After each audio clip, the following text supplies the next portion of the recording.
Have you ever wondered how a single moment can ignite a global movement? Imagine an event so profound that it sparks a revolution, not just in one country, but across continents. Today, we are diving into a story that began in the hearts of South Korea, in the bustling streets near Gangnam Station. A tragic incident in 2016 didn't just make headlines, it lit the fuse for what became one of the most polarizing and radical feminist movement of our time, the 4B movement. Love it or hate it, it's impossible to ignore it. What's 4B movements? P is actually a Chinese character Okay. for saying not to do. So 4B means females do not want to have sex. They do not want to date Korean men. They do not want to marry, and they do not want to give birth. You guys feel spicy? 'Cause I do. No matter how loud, how kind, respectful, how cute, men will still fucking hate you. We're not talking about bringing that 4B movement right here to the United States. Operation 4B. Refuse to date men, get married, have sex with them, or children. All I have to say is good luck getting laid. Me and my girlies are participating in the 4B movement. No more kitty cat for moderate men. Fucking all the things that the patriarchy wants us to be. Clearly, they don't give a shit about us. No attention to men. Delete block. Do not respond to them. Government cares that they're not having kids because children are the future labor force. I'm gonna start barking and getting fucking crazy. Let's get the meaning of 4B movement first. And before we talk about the description or the details of what the 4B movement means, let's highlight that the whole conversation of the 4B initiated from South Korea, and that was initiated because of one event that happened in 2016 in Gangnam Station. So a guy murdered a woman because the girl didn't accepted him as a partner or a person that he would date or something like that. So that triggered the whole 4B movement, and it later on ended up that they had almost 5,000 plus members in the organization in South Korea. So, according to Wikipedia, 4B or Four No's is a radical feminist movement that originated in South Korea. The name refers to its defining four tenets, which all starts with the Korean language term B, roughly meaning no. Its proponent does not date men, marry men, have sex with men, or have children with men. The movement emerged between 2017 and 2019 on Twitter and the website on the website WOMAD. It has since spread internationally, namely to the United States after its 2024 presidential election, which Donald Trump won. And it was because of that the movement emerged in USA. The movement is considered fringe in South Korea and has since declined. Estimates of the movement adheres vary. Several articles claim about 5,000. In South Korea, a portion of its members, particularly those associated with the openly misandric WOMAD, were described as transphobic and homophobic towards gay men. So that was the premises and the meaning of the term 4B. Let's talk about the movement itself. What is your opinion about it, first of all? So my opinion about the 4B movement is yes, it's radical. It's very radical. It also has caused friction between the feminist movement. So within the feminist movement, there's radical feminism, there's Marxist feminism, there is deconstructionist feminism, there is liberal feminism and neoliberal feminism. However, this particular radicalization has caused friction within the movement. Between the feminist movement itself. So while I agree that it's radical, it's actually a response to a radicalization of how women are treated in South Korea. So it has a lot of socioeconomic connotations to it. A lot of barriers are placed on South Korean women in achieving career success or academic success. If I think about it economically, then each South Korean woman is paid only 68 cents to $1 as compared to men. And most of them are told to actually give up on their careers and academic aspirations as soon as they get married and focus on childbirth. This in itself is something that is a barrier to women empowerment in South Korea. And why it is a radical movement, however, it is in response to radicalization of the patriarchy that's embedded in the South Korean society. It could have been better answered, it could have been better sort of organized. But I understand that as a Pakistani woman, I might not really know the kind of difficulties the South Korean women are facing on ground. I can only just speak about the fact that I'm looking at or I'm seeing in the news online and getting in touch with other women from South Korea. They do feel that it is a disadvantage to them if they are opponents of the 4B movement, because if they are proponents of 4B movement, then they are against the neonatalist movement that is supported by the government. But they also feel that it is supposed to be done because women have been taken for granted and men are given the playing field. They can do whatever they want. They can propose as many radical movements as they want without any repercussions. But why is it only women that are actually victimized or sort of labeled as deconstructionist or anarchist when they are coming up with their own radical movements themselves? Let's take two different points in this perspective. First of all is the movement itself, and then the second thing is organization. So the way I see it, most of such movements always have some sort of an organization which is playing a big part in that movement, right? So the reason why I want to highlight this is because if you realize, for example, this event which happened in South Korea, the 4B movement emerging from South Korea, started from an isolated event. And I'm not trying to justify the event itself, and I'm not trying to degrade the importance of what actually happened, but I'm just trying to say that because of an isolated event, the whole movement emerged. And the same thing we've seen in a lot of countries with a lot of movements. For example, like when you see Black Lives Movement, you Yes. see the movement in Iran, and now we are highlighting this movement as well. And this movement died down very fast, and now it is starting to emerge again because of presidential election. If it was not for presidential election, do you think that this whole movement will come back or not? And I'm not even sure whether at the moment there is some organization in USA which is playing a part in directing this movement to like reemerge or something. I'm not sure. But you see, I definitely want to highlight that it doesn't mean that I'm trying to say that the problem doesn't exist. Of course, Of physical course. abuse exists, not just in Korea, but everywhere in the world. Racism Yes. exists, not just in USA, but everywhere in the world.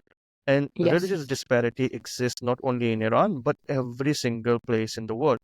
But Agreed. but the intensity or the level that it exists may be different. Maybe in Iran, the religious disparity that we are looking towards the women or towards people who want to follow religion in a different way or not could be different. When we talk about USA, the racism towards the Muslims or now Mexicans and other nations could be of a different level than in another country. Like, for example, even in India and Pakistan, we have seen racism. It's a different kind of racism, but it is still a racism, right? We have seen racism in Europe. We have seen racism in Africa from their own people, from their own nations, but a different, you can say, ethnic group or towards a different language or So could be can I add anything. can I add something while Sure, we're on sure. the topic of racism? Even Yeah. though it's not linked to the topic at hand, but it has a lot of connotation because 4B movement, though it originated from South Korea, it has repercussions for women in America that are not necessarily Korean. Right. So there Yeah. is an aspect of racism. When we talk about racism, we are talking about where racism or from the origination of racism. So basically, before Southeast Asia or the subcontinent became colonized, we didn't see each other in terms of Pakistani, Indian, or Bangladeshi, right? We didn't even consider each other on the basis of caste like we do today. That was basically a colonialization, a tool of colonization that has differentiated us. So we should also say that that's a white person's problem that was imposed upon us. Because of the boundary commission, because of how we were given territories that, okay, you are now a Muslim, you are now an Hindu, you are now a Sikh, based on how the political tool of that time was working. That's where racism arrived in the subcontinent. I don't think that I've read any literature that stated that there were a lot of, I would say, conflicts between Hindu and Muslims. Yes, of course, there have been conflicts, but not to that extent that we see today, right? There were conflicts based on territories only. Now the conflicts have gone beyond territory. It's economy. It's how you show power over the other communities. So when we talk about But racism, we wasn't it talk supposed to happen anyways when you divide a country in two parts or three parts? exactly. But before division, who divided that? The UK, the English government divided us. Before that, my nana used to say that we didn't see each other in terms of Muslims and Hindus. We saw each other in terms of, neighbors. Yeah, but racism still existed, right? I mean, you can call racism with a different perspective. Like, for example, within Hinduism, there was racism because of the caste system. Within Muslims, there was a racism between Shia, Sunni, and whatnot. So racism still existed. Maybe the intensity increased, and that's what I Exactly. highlighted, that maybe the intensity Yes. increased, or maybe the situations changed. Hmm. But the racism itself has always existed, It has and always you existed. can't ignore that. Yes, but the modern definition of racism has come into play after the colonization of the countries and continents, because as you know, that some European countries have colonized not just North America, but South America, Africa, and also subcontinent. So what we think about racism today is the racism that was perpetrated by the white man from Europe. Okay, I mean, if we can go into definitions, then it's another Yeah, story. But yeah. I'm just generally Sorry. saying that racism still existed. You can point out like who started it or who created the modern racism, maybe. Racism is still racism. And the reason why I want to highlight that is because the problem was still there. And because of those problems, now we have modern racism or we have modern problems. If Yes. small problems didn't existed, bigger problems won't emerge. It's not like, before that, every single thing was all happy doody doo, and then suddenly, Yeah. like you have a big problem in racism.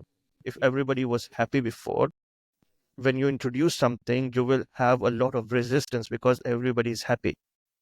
People only become extremely negative when they are not happy. If you are extremely happy, or if you are content or satisfied with your life, it is highly unlikely that you will start a movement which you can resonate, because So you are agreed. content yourself. Agreed. So, what I'm getting from your understanding is that the isolated incident at Gangnam Station might not be isolated. It was highlighted because that gained public interest, that gained media attention. There may have been other incidences going on within the community of South Korea, within that particular area, that caused women to vent out their frustrations and caused women to actually develop a radical stance. That is 4B: no sex, no marriage, no childbirth, and definitely there is that proponent. When we talk about isolated incidences, we talk about them not just in isolation, but the repercussions they have on the society overall. So before that, there have been crimes against women in South Korea because men usually they end up drinking. They cause a lot of domestic violence because of their drinking. They gamble. Gambling addiction is an issue, not just an issue, but it's a problem in South Korea. And with a lot of efforts being made on curtailing the gaming culture in South Korea, because a lot of men actually go to these gaming sites, gaming rooms, and they just game, and they don't really consider what their families are going through, what their wives are going through, if their mothers are well, if their sisters are looking for help, right? They're focusing only on these three things: gambling, alcohol, and gaming. So these three things are there prevalent in South Korean society. And that's one of the reasons why a lot of women resonated with the 4B movement, and they organized this because they knew that this movement could mean something for gender equality and equity in their country. When I said an isolated incident, I didn't mean to reduce the importance of the subject. What I wanted to say is that because of that incident, that event itself became a trigger event. So because of that incident, the whole movement emerged. And the reason why I wanted to point that out is because I'm just trying to understand myself that a lot of times, if you see the 4B movement, the incident happened, and straight away there was an organization which was ready to emerge from it. Like it didn't barely took less than 2 to 3 days when you have a big organization which is properly set up to create a movement. And the same goes with Black Lives Movement. If you see, there have been racism cases towards blacks in in USA. For a very long time, it wasn't new, even before Black Lives Movement. And because of that particular event, the whole organization was set up and emerged suddenly out of nowhere so fast. And the same goes to the Iran movement. I mean, a woman in Iran have been suppressed for a very long time. It's not a new thing. Yes. And they After the have been, fundamentalist government. Yeah. yes, but that specific incident where somebody died, and I'm sure like this was not the only incident in Iran or in USA or in Korea where a person died because of something like this. But this is something, maybe it's what you call a conspiracy theory in my mind, that, like, why this specific incident created a whole movement. Where was all of these people, the organizations, before, when things were also happening with other people? So I would answer this really briefly. Every time when a woman speaks out, do you want me to talk about Korea only at the moment, because we are No, talking I about? mean, I was just saying generally, because you see, Okay. with Yeah. with the movement re-emerging in USA, it is much more obvious because of the elections. But I don't have the history, or I haven't really checked the history about the Black Lives Movement, to be honest. Like, okay, what actually was happening, what other things were happening at that moment in USA, that this movement actually progressed straight away. And I'm not sure like what was happening in Korea. Maybe there was an election going on over there as well, so people Yeah. needed something. I don't know. So basically, every time such movements start, they coincide with presidential elections or local elections. If you have searched about the Iran movement, if you've searched about Black Lives Movement, there was an election that was going on around the same time, or an election was very near to be executed.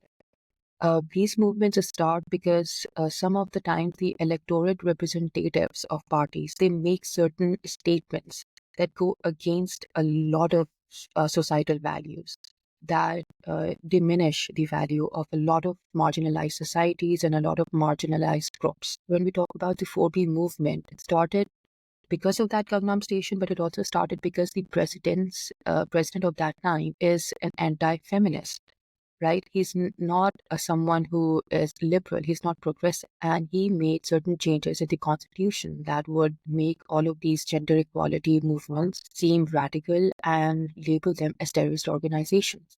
The reason why a lot of these organizations are labeled as terrorist organizations, because they're trying to change the status quo.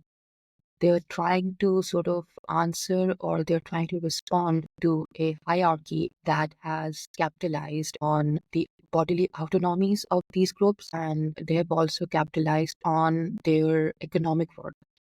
4P movement primarily, or the US elections that just happened, and the emergence of 4P movement started because women want bodily autonomy. If they say my body, my choice, they don't mean that they are disregarding any other body.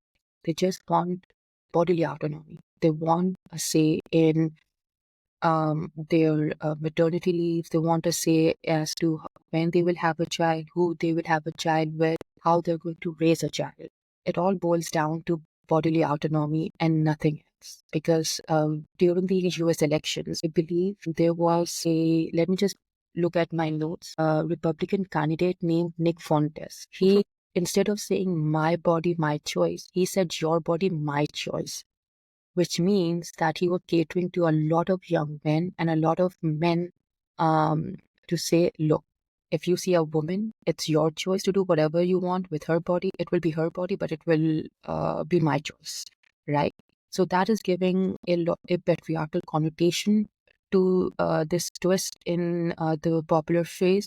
And it's also inviting a lot of men sort of be violent towards women, because patriarchy is ruling the world. It's their choice, whatever they could do with women. So this is something that I really wanted to highlight. Yeah.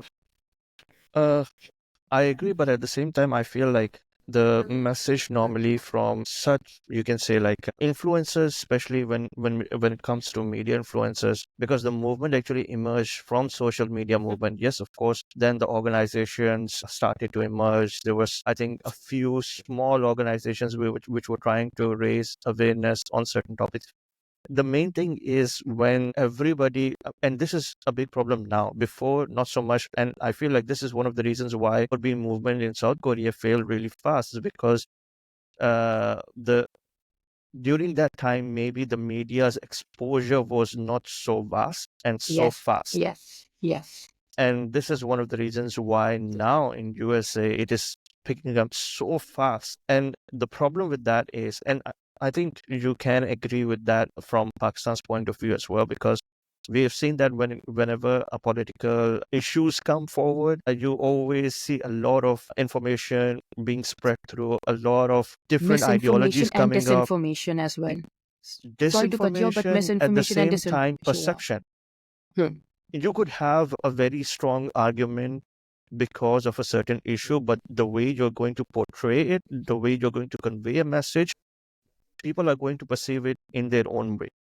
So, Yeah. especially like when we're talking about movements which are associated with individuals which are already sensitive, like when we talk about a woman's rights movements, regardless of whatever it is, whether it's phobia movement or feminism or whatever it is, it's a very sensitive topic for a lot of younger women, not so much for older women. I mean, that's what I have perceived so far. When I've talked to older women, when I say older women, I would say like maybe above 45 or 50 years old. Most of them who have a settled lifestyle. When I say a settled lifestyle, I mean like they are married, they have kids, they have a settled social circle, they have maybe their own job, or they are somewhat, you can say, happy in their life. Okay. But are they really happy in their lives? To be honest, because when we talk about these women, like the ones that you talked about, but 45 to 50 or above, I feel they were a part of that society that didn't really focus too much on women's rights, because at that time the main focus of a woman after marriage was her husband, were her children. But that has sort of changed over the past few years. Not necessarily. Because I'm not talking about specifically people from one country. I'm talking about generally globally. No, I am And talking about globally as well, because yeah, women's right movement, when even if it originated from Europe because of the women's suffragette movement based on the industrial revolution, during the industrial revolution, there are still women in America. There are still women in Europe, and I'm not talking about just UK. I'm talking about Eastern Europe as well. I'm talking about Russia at the moment, which is not in Europe, but there are women within the same age bracket that say that okay, we're really happy with our lives and we have children and everything. But the society that they grew up in, they did not necessarily think it important to focus on a woman's autonomy. The society pressurized them to marry at a young age. It's up to you. I'm not saying that those women are wrong in marrying at a young age, because when you are intellectually capable of raising a family, you marry. I'm not rejecting that. What I'm saying is that if women who are married with husbands, even they have bodily autonomy, right? But okay, so let me give you an example. Every time a woman marries, or every time somebody gets married, regardless of if they're a woman or a man, the first question that is asked to them is, when are you going to have a child? And if the couple says that no, we were not going to have a child at this point in time, we were thinking about, being financially stable enough, because you can agree with me that because of economic inflation, um, you can't raise a child just by having 1 lakh rupees. Right? You need to have at least 3 to 4 lakh rupees per month to be able to sustain a family.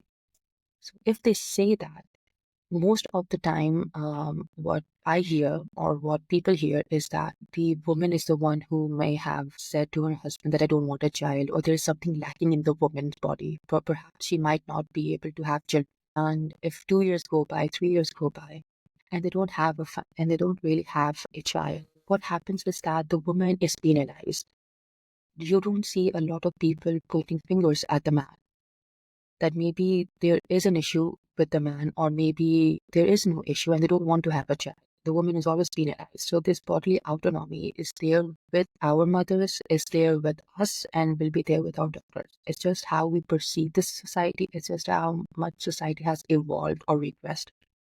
Okay, my one question to you is, who is pointing fingers mostly? So mostly the fingers that are pointed are women who have been not just a victim of patriarchy, but they have internalized patriarchy, because we don't really realize how much internalization patriarchy has given to women, that they need to be misogynistic towards other women, right?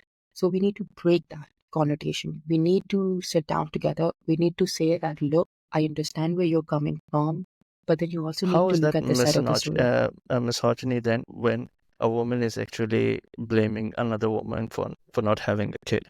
If you See, don't because see that so often in men, like men don't really, yeah, they do. I mean, I'm not saying that it doesn't happen.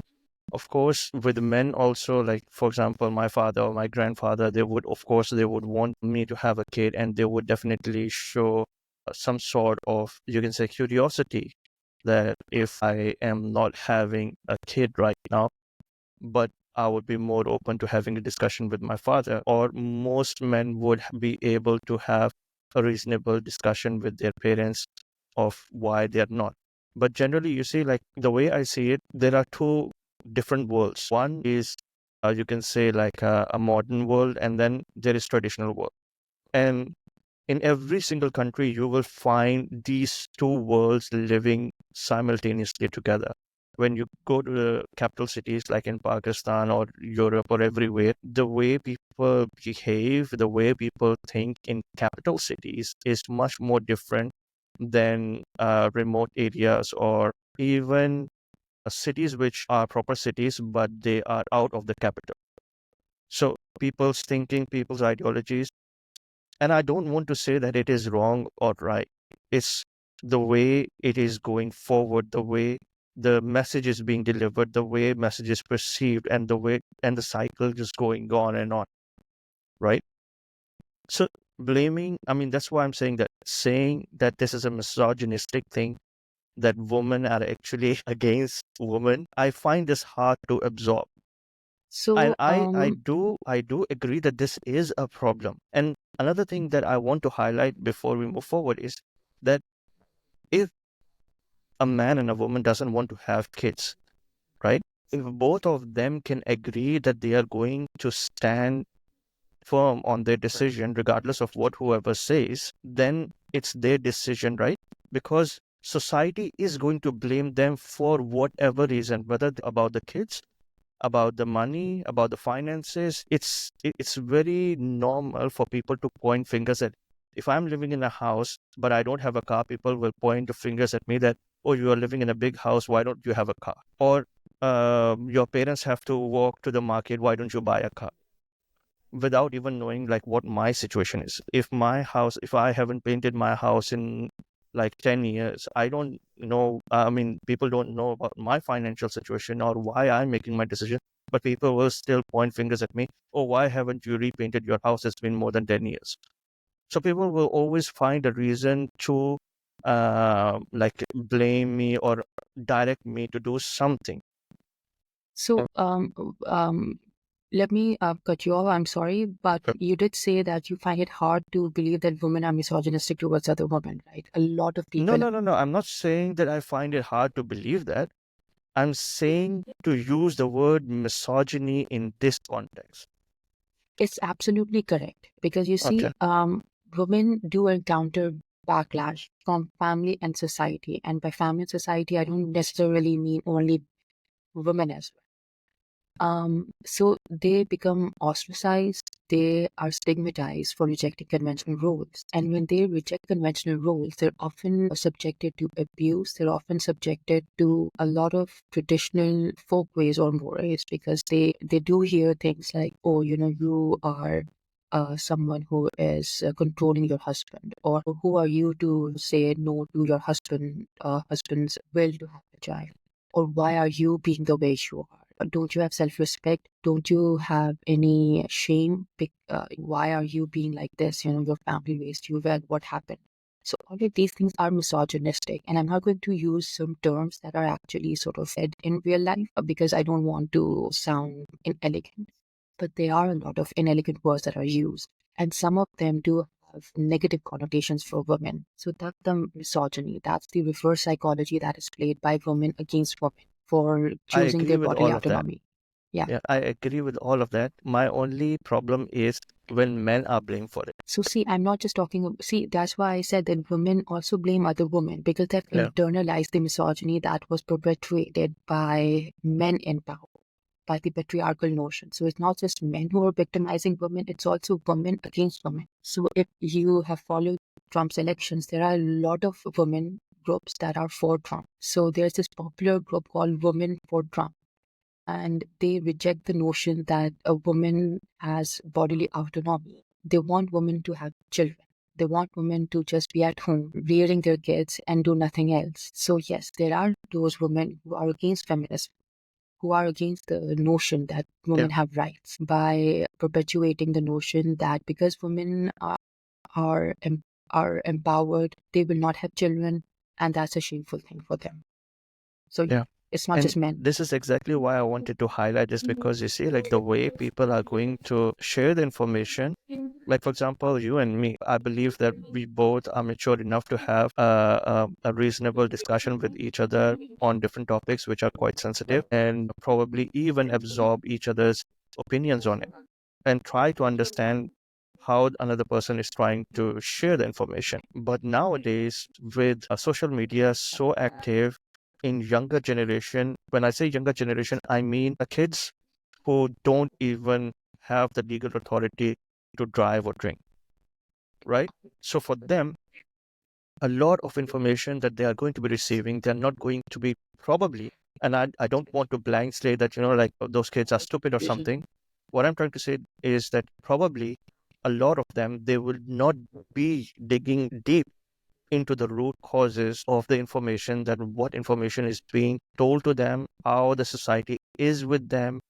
And the problem comes that, like when kids like this, they get all of this information and they build up um, a mentality or their philosophy towards that this is another reason for me to get out of situations where I am not comfortable. So whenever they feel like a little bit threatened because of something, it could be anything. And I don't want to say that, like there are certain situations where they should feel threatened, but then there are a lot of situations which are not really threatening, but they put themselves in a position where this becomes a scapegoat, or this becomes a reason that, like, okay, so I have a reason, like, because the society said that, like all men are against me, so whatever happens, I can blame the men. You get my point?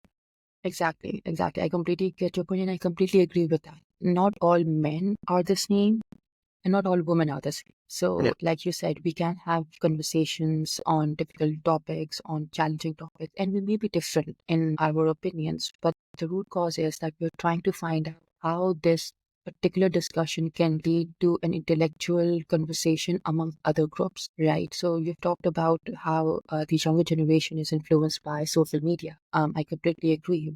With the progressiveness of AI, a lot of information is generated without any information to back it up, right?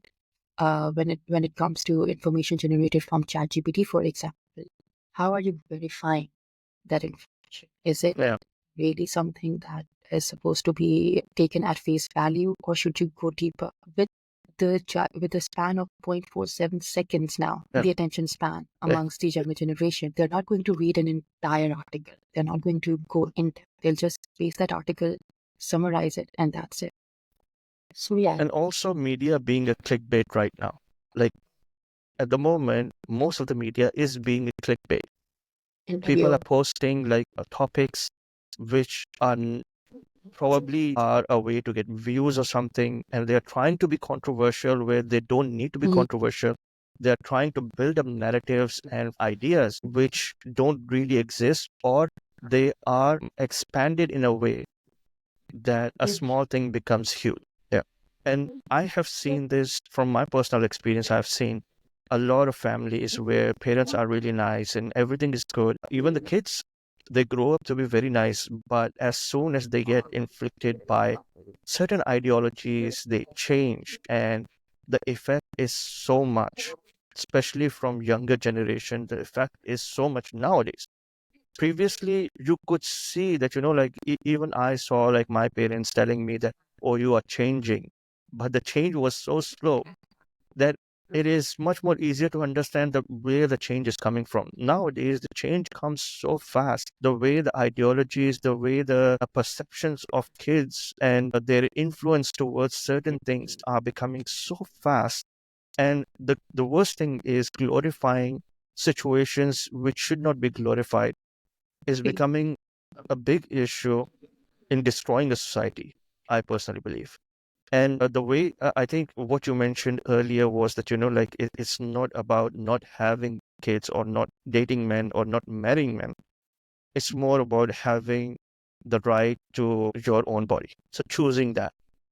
But the way the kids are understanding it is probably not the same. And that is the Agreed. problem. Yeah, that is a problem, and that's up to us to sort of bridge that gap, because of a lot of social media influencers, as you've said, they are influencing young kids, Gen Z, Gen Alpha, and now Gen Beta, 2025 onwards, right?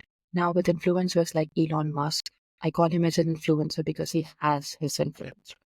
Andrew Tate, Joe Coogan, all of them have a right-wing mentality. And if that right-wing mentality is translating to other forms, imagine the future going forward. Will it be liberal or will it be radical? Will it be patriarchal or will it be equal for all? That's an issue. And this is one of the reasons why I always tell people that, we should focus on the problem itself, because we have to take each problem separately. If we are not going to take each problem separately, we will always have a reason to point fingers at somebody, because we are generalizing. Every single thing is generalized. So we need to pick a specific topic, stay on it, and discuss the problem itself, not generalize every single thing. And this is one of the reasons why I always keep on telling people that whenever you are having a discussion, regardless of whoever you have with, start the discussion with the problem, not pointing fingers at anyone that this is the person who is responsible for it. Discuss the problem itself, that, okay, women are not getting something. Okay, so what is something that they are not getting? Don't say that, like, oh, this person is being abusive, or this person, or this, target a specific group that these people are. Because whenever you target somebody, of course, that group will start to defend themselves and you will go nowhere. You will just keep on going in circle. Instead, if you focus on like, okay, this is the problem. I'm having problem with this. So now let's solve this. In that way, probably people who were supposed to be targeted might even assist also, like, okay, this is a problem. Especially when it comes to, I would say, like, let's bring it all down to like a small scale, like in a family, between a husband and wife. If there is a problem, like for example, if wife is having a problem, of course, the person who she can talk to is her husband, right? If she is in a house where she's not married, the first person she will go to is her mother. So if she goes to her mother and says that, like, because of you, I'm having this problem, of course, the mother will start to defend herself. If she goes and say like, oh, I have this problem, then probably her mother will say, okay, let's try to find a solution. So phrasing of your discomfort is very important. As you rightly mentioned, that if I go to my mother and say, because of you, I've done this, because of you, this has happened, she will defend herself. She would definitely defend herself. Even I would defend myself. If you come to me and say, Sania, because of you, I'm having this issue. Because of you, I am victimized. So I will defend myself. No, not because of me. Then, one thing that should have been resolved amicably will turn into a petty argument. And then, perhaps a friendship would not be the same as it was before. So you need to be very careful when you're talking about 4B movement, or when you talk about Black Lives Matter or the Iran movement or even Aurat march in Pakistan.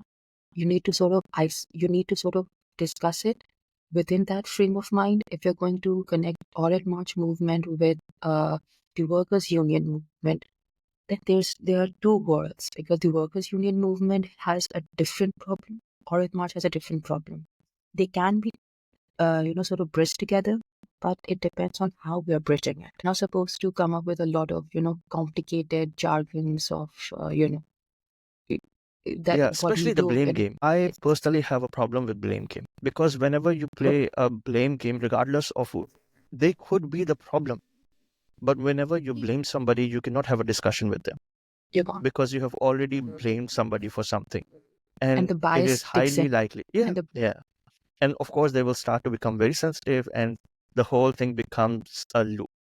Like you start blaming me. And a lot of times such discussions backfire because of one reason you open 10 doors which you shouldn't open as well. because the blame game starts off with a bigger issue, but then it sort of trickles Opens all down the small towards doors. personal, no, small doses, but also personal attacks, character assassination.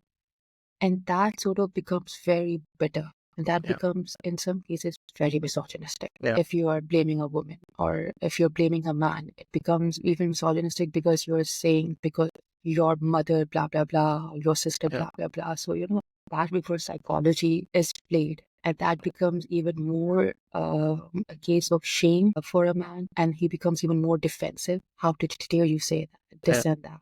And sometimes, in worst cases, people kill each other. yeah. And just think about it. Like, for example, like right now, if I'm married with kids and I'm sitting with my wife and my wife says that, oh, she strongly believes in 4B movement and she believes that men are like this.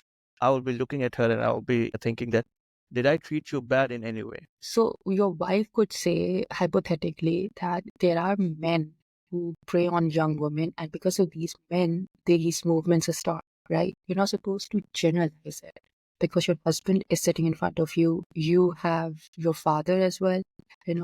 Perhaps you have a son. Are you going to, sort of teach your son that all men are like that? If you're teaching your son that all men are like that, then he will say, I'm like that, so I can do whatever I want with my sister. Right? So you need to have nuances to be able to understand a situation rather than blame everybody. Yeah. And there was a time when people used to associate things with movements to get the Sympathy. situation solved. Like, for example, like there is no question about it. There have been rape cases, there have been physical abuse with women or with minorities, with child abuse. All of these cases exist and it is a reality. We cannot shy away from it. But what is the percentage of these events occurring on a daily life, right? Of course, when you look at the statistics and then you put up a percentage on them based on the population of the whole country or something, then you get a narrative. I would say, like, even if there is like one case for 1 million people, it's still a case, and that life matters. But Yes. if we start to push that, like because of this one event out of 1 million population, this is a big issue and this is a societal issue going on. We cannot solve this issue itself, I believe, because a lot of people will start putting smaller issues connected with this. That is going to make things much more complicated. Agreed. Agreed. Like how, like when you go to, like, for example, if a cop catches somebody, like, especially nowadays in Pakistan, like, if a cop catches somebody in doing something illegal and he straight away flashes that I'm from media. Did you get it? How things bottle down because media is Yeah. has become a tool. Like everybody is abusing it. Like Yeah. previously, there was if you're working for a government department, Organize. that Yeah. became a tool because I am working for the government, I have authority, and that became like a tool. And now media is becoming a tool. Like whenever you want to do anything, and there are a lot of cases in USA when people started to literally put themselves in a position where they can record police officers doing something. And even if they're not doing something wrong, they try to push them to do something so that they can actually create a situation. I believe that we had a discussion about this of record in which there was a case from India, I believe, that some person was stopped by the police for drunk driving. And then he flipped it and said, "You're also drunk. So what are you going to do about it?" Yeah. So this is really Yeah. funny way of looking at things. I would say the same thing. You shouldn't do anything that is against the societal. Okay, so let's try to summarize every single thing that we have discussed so far and try to come to a conclusion for this episode. I believe for 4B movement specifically, right?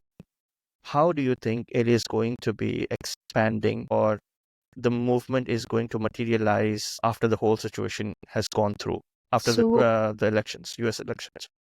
So basically, what can happen is that because the primary message of the 4P movement is one of empowerment, right? Encouraging women to assert their choices and challenge societal norms. And because of social media, the influencers can sort of inform people, inform their listeners about the message of 4P movement, about the message of Black Lives Matter, for example, to participate in advocacy efforts and fostering discussion on how we can resolve these issues. Nice. All right. Thank you so much, Sania. I really appreciate the time. Have a nice day. Thank you.